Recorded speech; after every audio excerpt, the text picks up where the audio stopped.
صباح الخير. صوتي رايح أول يوم في الإمارات. دلوقتي أنا هحدثكم من داخل كارفور.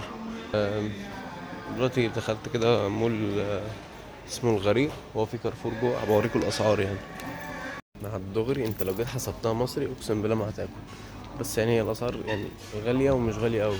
بس مثلا ايه، تعالى أوريكم حاجة.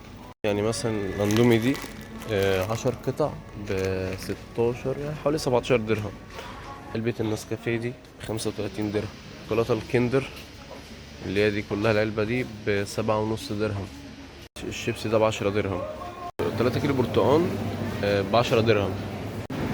بص هنا الاسترود انجلش كيك دي الاتنين دول القطعتين دول ب10 درهم. حلو يعني. دي بكام؟ دي ب13 درهم ونص. دي ب11 درهم ونص. ب6 درهم. كيلو البطاطس مثلا ب5 درهم. كيلو البصل بكام؟ ب5 درهم. وهنا كيلو البصل ب2 درهم. بصل بكوز ده ولا ايه؟ طبق اللحمة المفرومة ده عامل 21 درهم. ده مثلا عامل 10.5 درهم. حتة الكبدة دي عاملة 10.25 درهم. شوية صدور الفراخ دولت عاملين 15 درهم.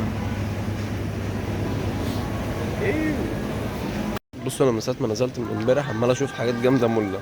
سيبك بقى من الاسعار وكده، هم المفروض يخترعوا حاجة واحدة بس. يخترعوا تكييف هاند باك. عشان الجو يعني انا طالع العصر بس الجو حار.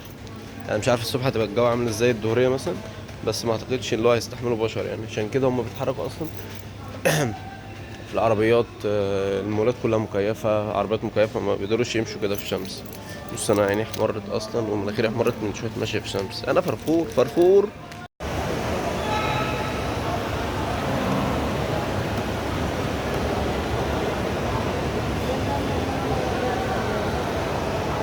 السؤال هنا بقى اللي يطرح نفسه، فين الخليجيين يعني؟ فين هم؟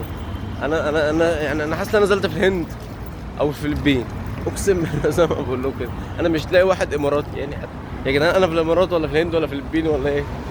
ممكن هنا تلاقوا تسلا يعني عادي جدا، ما شاء الله ما شاء الله ما شاء الله. ان شاء الله باذن الله نركبها يوما ما. مش تاكسي، تبقى بتاعتنا يعني. طلع الخط بقى عشان تشتري خط شبه ده كده اللي هو من دو. بتدفع الاشتراك بيبدأ من حوالي 80 درهم او حاجة زي كده. فعلى حسب، بس 80 درهم ده بيديك 2 جيجا بس في الشهر يعني. انا مش عارف انما لو معاك بقى اقامة تبقى الدنيا احسن من كده بكتير يعني. فانا عملت اللي هي ب 6 جيجا دي ب 110 درهم تقريبا. لو انا عمال احسبها مصري اقسم بالله، بص يعني دماغي هتفرتكني. الدنيا غالية.